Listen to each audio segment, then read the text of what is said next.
Israel और Iran के बीच में जो युद्ध छिड़ा है, उसकी सबसे अनोखी बात यह है कि यह दो देश ऐसे हैं जो बॉर्डर शेयर नहीं करते।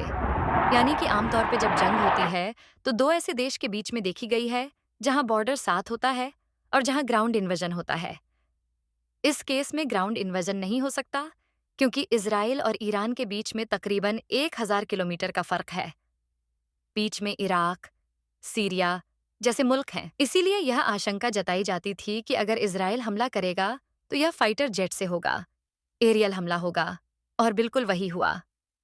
इजराइल ने अमेरिकन लेटेस्ट फाइटर जेट्स, जिसमें F-13 शामिल है, जो कि विश्व का सबसे खतरनाक फाइटर जेट माना जाता है और 5th जनरेशन फाइटर है, उसका इस्तेमाल करके ईरान पे अब तक का सबसे बड़ा हवाई हमला किया। इसमें ईरान के nuclear installations, enrichment sites, military installations, military targets को निशाना बनाया गया। ईरान को सबसे बड़ा नुकसान अपनी टॉप मिलिट्री लीडरशिप के सफाए के रूप में हुआ। इसके बाद ईरान ने कहा कि वह इस बार ऐसा जवाब देंगे जिसे इजराइल हमेशा याद रखेगा। उनके स्पिरिचुअल लीडर ने टेलीवाइज्ड भाषण में कहा कि वे मुंह तोड़ जवाबी कार्रवाई करेंगे। इसके बाद ईरान ने 150 से 200 के बीच medium range ballistic missiles fire किए, खासकर इजराइल और तल अवीव पर। ऐसा लगा जैसे मिसाइलों की बारिश हो रही हो।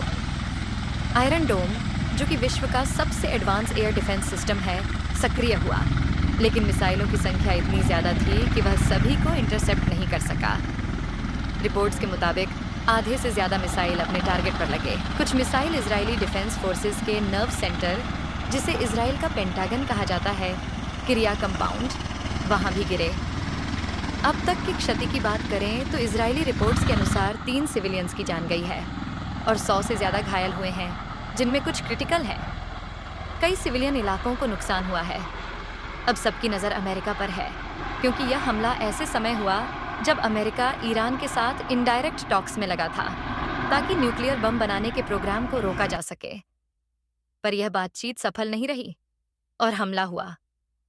अब यह सवाल उठ रहा है कि क्या यह हमला अमेरिका इजराइल के उस ऑब्जेक्टिव को पूरा कर पाया जिसके लिए इसे अंजाम दिया गया? ईरान ने जिस तरह जवाबी हमला किया है और खुद जिस तरह नुकसान झेलना पड़ा है, उससे लगता नहीं कि वह अब जल्द ही किसी बातचीत की टेबल पर लौटेगा। अब नजर है डोनाल्ड ट्रंप पर, क्योंकि उन्होंने हमेशा कहा है कि वे लीडर ऑफ पीस हैं। उन्होंने यूक्रेन, रूस और इंडिया पाकिस्तान में मीडिएशन की बात की थी। तो अब सभी की निगाहें हैं कि वे क्या स्टेप लेंगे। इजराइल की जवाबी कार्रवाई फिर से शुरू हो चुकी है। इस बार पहली बार ईरान की एक ओनियल रिफाइनरी को भी निशाना बनाया गया है, जो पिछले हमलों में नहीं हुआ था। इसका मतलब यह हो सकता है कि इजराइल अब ईरान की आर्थिक व्यवस्था को टारगेट करना चाहता है। अमेरिका ने अपने नेवल एसेट्स मिडिल ईस्ट की तरफ भेजे हैं, जिनमें डिस्ट्रॉयर्स और अन्य युद्धपोत शामिल हैं। ये इसलिए ताकि मिसाइल इंटरसेप्शन और ज़रूरत पड़ने पर डायरेक्ट इंटरवेंशन के लिए तैयार रहें। लेकिन सवाल यह है कि इसके रिपरकशंस क्या होंगे। मिडिल ईस्ट पहले से ही तनाव में है और यह युद्ध और देशों तक फैल सकता है। यही सबसे बड़ी चिंता है। संयुक्त राष्ट्र प्रयास कर रहा है कि डी एस्केलेशन हो और जंग को रोका जा सके। अब नजरें हैं इजराइल के अगले कदम पर, और डोनाल्ड ट्रंप ऑफ अमेरिका किस तरह से इस युद्ध को देखेंगे और क्या कार्रवाई करेंगे।